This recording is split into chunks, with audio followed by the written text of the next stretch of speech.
You know, they say you never get a second chance to make a first impression. Greetings, salutations, respect, and love. Today in the Prog Corner, we're going to be talking about debut albums, the 25 best prog debuts of all time. Yeah, we're not going to be looking at any of those one-off bands, like all those great Italian bands that did one album and then disappeared. I'm going to implement the 3-album rule. You must have a discography of 3 or more albums to be considered part of this. Couple things right off the rip. Trespass is not the first Genesis album. I don't care how much revisionist history you guys want to delve into. It is not, so Genesis is not included, and you will see a very large omission from my list, which we'll talk about at the end. But at number 25, we're going to 1968. It's October, and Caravans' debut album is dropped. They used all of Soft Machine's equipment. I guess they were busy on tour in the U.S., touring with Jimi Hendrix, so they used their equipment and came up with a really cool record. Yeah, it's really psychedelic. It's not a whole lot of prog on here, but I really enjoy it. It's Pi Hastings, Richard and Dave Sinclair, and Richard Coughlin. The remnants of the Wildflowers, half of them went to Caravan, half of them went to Soft Machine. At number 24, it's the Alan Parsons Project with the Tales of Mystery and Imagination. This dropped May 20th, 1976. Alan Parsons, of course, was just a couple years removed from his great work with Pink Floyd, Dark Side of the Moon. He engineered that. He was deeply involved in Ambrosia and Pilot, so you've got all the members from those 2 bands here. You've also got John Miles. You've got Arthur Brown. This is Alan Parsons' take on Edgar Allan Poe. Supposedly, this is the very first recorded use of a vocoder. I like it a lot. It peaked at number 38 in the U.S., which is kind of weird because I remember this was kind of a big album at the time, but whatever. Number 23. It's the first Gentle Giant album from 1970. This came out in August. It was recorded in the Trident Studios, produced by Tony Visconti, on the Vertigo Swirl label. This was the earliest incarnation of the band where you still have Martin Smith on drums. He was on the first 2 albums. I really do like side 1 of this album with Alucard and Funny Ways. Side 2 isn't quite as strong. They were still trying to figure out who they were. But yeah, if we're talking about prog rock debuts, Gentle Giants definitely has to be in the mix. At number 22, yeah, we talked about them a little bit. The other half of the Wildflowers, it's Soft Machine. They dropped their debut album in December of 68. They recorded this in New York City while they were on tour with Jimi Hendrix. So whenever they had some free time, they'd go into the studio. This is Mike Ratledge, Kevin Ayers, and Robert Wyatt. David Allen had left the band shortly before they recorded this, and Kevin Ayers would leave the band shortly after this was recorded. He was replaced, of course, by the great Hugh Hopper. Yeah, like I said, Soft Machine had been opening for Hendrix while they were recording this. I think during that tour, they actually were touring as a 4-piece. They used Andy Summers on that tour, which is pretty cool. Yeah, it sounds a lot like Syd Barrett's debut album, which is probably for good reason since most of those guys were on that debut album from Syd. At number 21, we're going a little more modern. These guys have a new album dropping this year. It's the Mars Volta and their debut album, Deloused in the Crematorium or Comatorium. This thing came out in June 2003 from the ashes of At the Drive-In. You've got Cedric Bixter, Zavala, and Omar Rodriguez Lopez. The 2 guys came over from At the Drive-In. Their last album came out in 2000, A Relationship of Command, which I absolutely loved. And then half of the band went on to form Sparta, and then these 2 guys formed At the Drive-In. They got Flea on bass since Ava Gardner had left the band. Apparently she's now back in the band. This is the only album with Jeremy Ward, who died shortly after this album. He was the sound and tape manipulator, and you wonder, why does a band need that, and why is a guy, manipulating sound so important? Well, if you ever listen to the Mars Volta, you'd know why. Absolutely, really critical to their sound. Pitchfork said that this album sounded like every hardcore band in California got together and jammed to Emerson, Lake and Palmer's Carnival 9 all at the same time without ever practicing. That's pretty accurate. At number 20, yeah, this is not necessarily a prog release. It's Pink Floyd's Pipers at the Gates of Dawn. This came out August 5th, 1967. It's obviously not a prog album, but it is an important album in the development of prog, as Pink Floyd would become one of the seminal bands of the movement.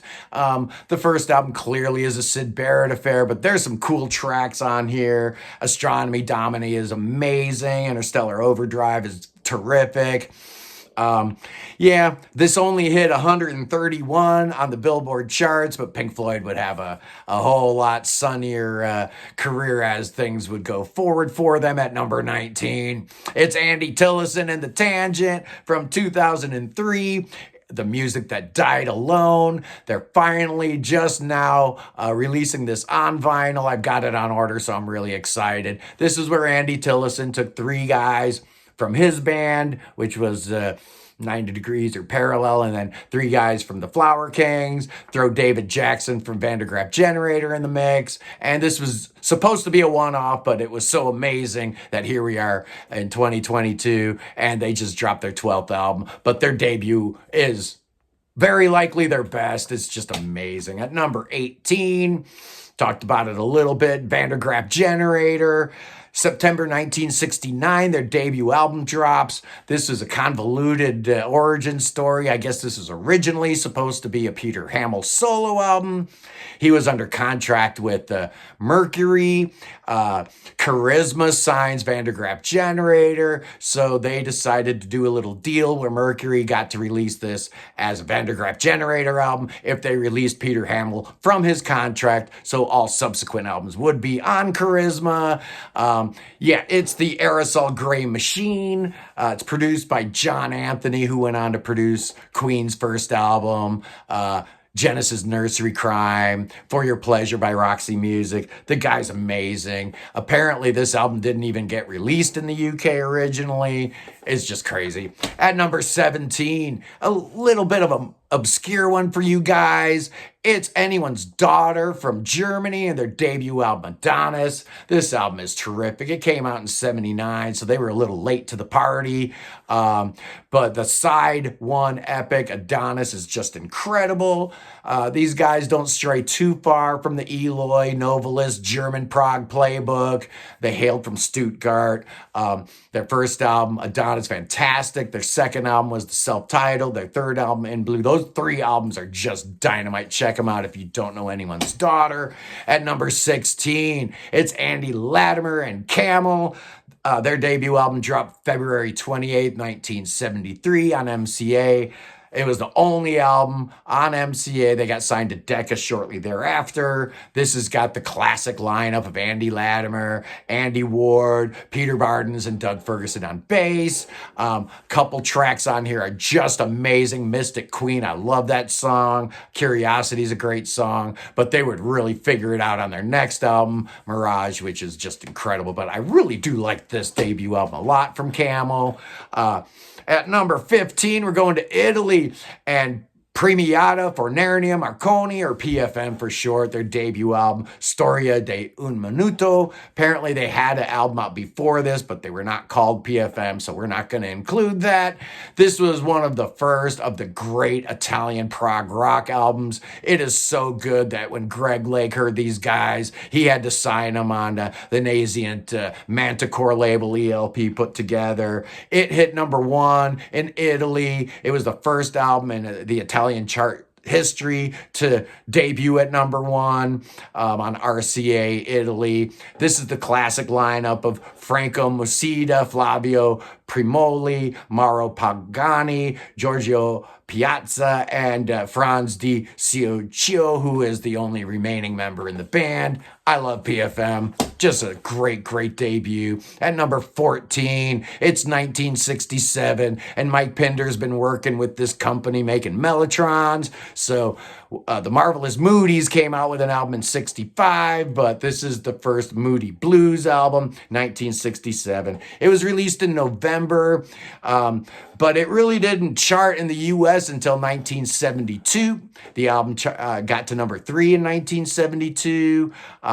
The single Nights in White Satin hit number 2 in the U.S. in 1972. It's just kind of weird how it took that long, and they had so many albums under their belt, and by the time 72 came around, it's just kind of weird. But yeah, this is the classic lineup: John Lodge, Justin Haywood, Graham Edge, Mike Pender, Ray Thomas. Just an amazing band, one of the bands that started everything. At number 13, America's Own, Happy the Man, their debut album on Arista, August 1977. These guys were signed, and I guess Clive had no idea what he was doing. He went with a dude that had a little bit more knowledge about progressive rock and jazz rock and stuff, and they signed they put 2 records out on Arista. This thing was the debut was produced by Ken Scott, who had produced all kinds of great stuff for everybody.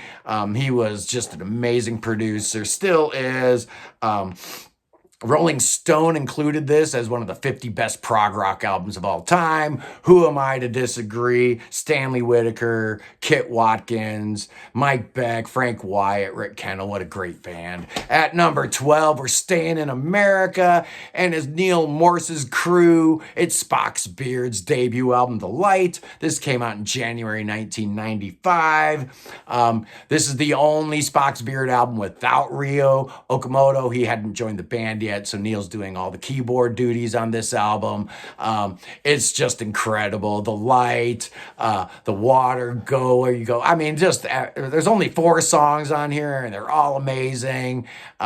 This album got into a lot of people's hands. People thought prog was dead. This is one of the seminal third wave prog albums. It really helped set the tone for a lot of stuff that was going to happen in the 90s and throughout the 21st century. Spock's Beard, absolutely. Number 11, it's Marillion. I could have gone with the EP because we're talking about debuts, but let's just do debut albums. So let's talk about Script for a Jester's Tear.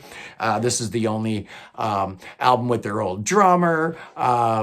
Yeah, the debut album from Marillion is just terrific with songs like He Knows You Know and Garden Party. It's really great. This thing was produced by David Hitchcock, who had done Nursery Crime for Genesis, or what did he do? He did some work for Genesis. I forget which ones. Foxtrot, I think maybe he did. I don't know.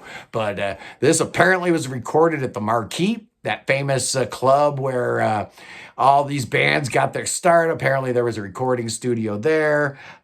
They wanted David Hitchcock. He produced the EP. They ended up getting Nick Tauber, who had produced some stuff for Toya. But whatever. It's a great debut. And the second wave of prog in the 80s, Marillion helped save the genre. Absolutely, they did. At number 10, we're going to Sweden and the Flower Kings with their debut album, Back in the World of Adventures. Yeah, Roina did an album the previous year called The Flower King.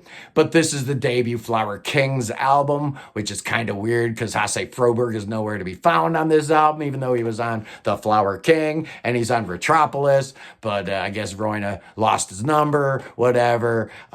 Just such an amazing album. I love The Flower Kings. If it's just for that big puzzle song, this song makes the list. But yeah, prog was pretty much dead and buried, and Roina Stolt helped save it. Absolutely, he did. At number 9, we're going back to Italy, and we're going to 1972, and it's Banco del Mutuo Soccorso and their debut album, which came out in May of that year. Boy, oh boy, I love Banco. The great Francesco Di Giacomo's vocals, kind of the operatic thing he's got going on. And then you've got the Nocenzi brothers, Vittorio and Gianni. Vittorio's still in the band, keeping things going. They put out an album a couple years ago that was amazing. But this first Banco album really set the tone for what was going on with Italian prog. Their first three albums, all three of them are amazing, but this first album has such great songs on it. Il Volo, R.I.P., Metamorphosis. They had a band take that name for themselves, and then the epic, Il Giardino de Maggio. Wow, what a great epic. I love Banco.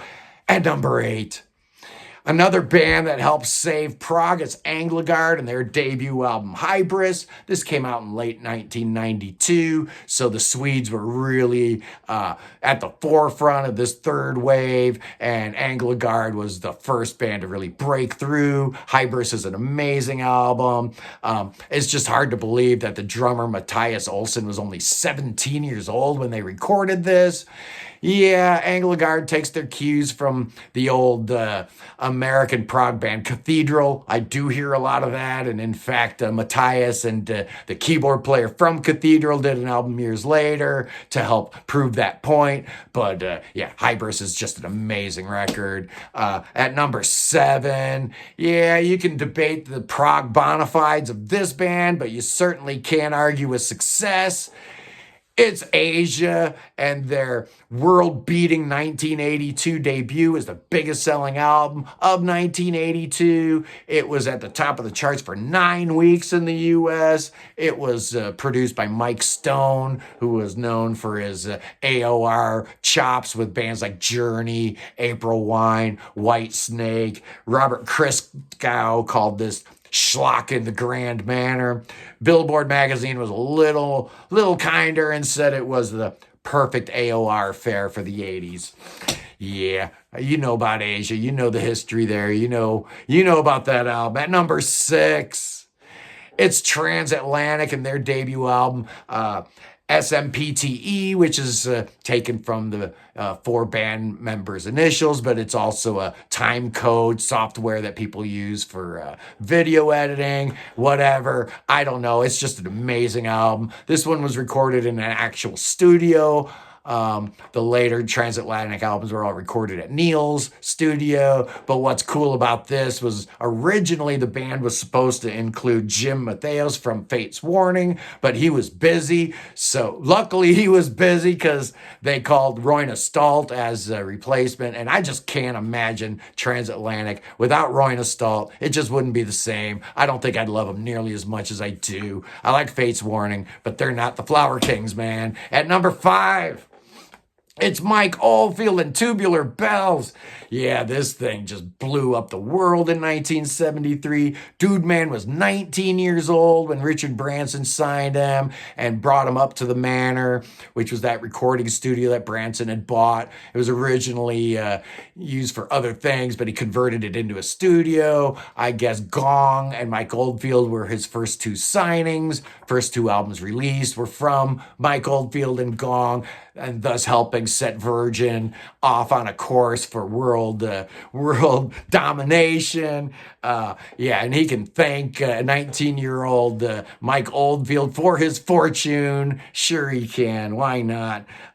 This thing was produced by Tom Newman, who also produced the first Hatfield in the North album, and Simon Hayworth, who I guess was a school chum of Mike Rutherford's at the Charterhouse, which I did not know. There was a part 2 to this thing in 1992, and then later on in 98 he did a part 3. They're good, but the original's the one. At number 4, going to the wheat fields of Kansas, and their debut album came out March 8th, 1974.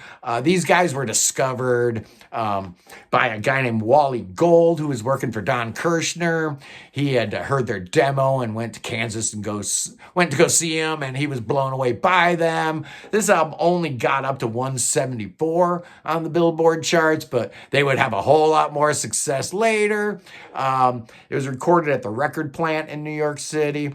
And this guy, Wally Gold, who produced this album, just a weird side note, I was looking at his credits. They include Tony Bennett and Barbara Streisand. So there you go. He's doing Tony Bennett in Kansas. Why not? At number 3, it's 1970, and it's Emerson, Lake and Palmer. Their debut album dropped in November. This thing was recorded in Advision, produced by Greg Lake, engineered by the great Eddie Offord.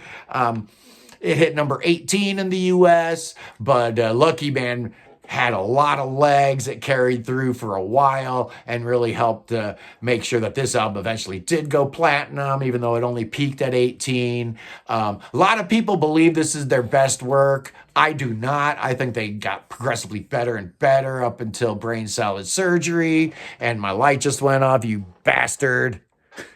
You see, then again, what's with the 2 times here? I don't want to have to reshoot this, man, and I can't edit. So here we go. We're just gonna keep moving right along. Robert Christgau said about this: do they think they're Verdi? From such confusions flow music as clunky as these heavy-handed semi-improvisations and would-be tone poems. And then, of course, you had John Peel saying that it was a ginormous waste of talent and electricity. Yeah, what do they know? They don't know anything. At number 2, the great and mighty Rick Wakeman with the 6 Wives of Henry VIII. Yeah, this may not be purely debut. He did have one piano album beforehand. This was his first major label release, so I'm calling it a debut. He utilizes members from the Straubs, members from Yes, the bands that he had been associated with.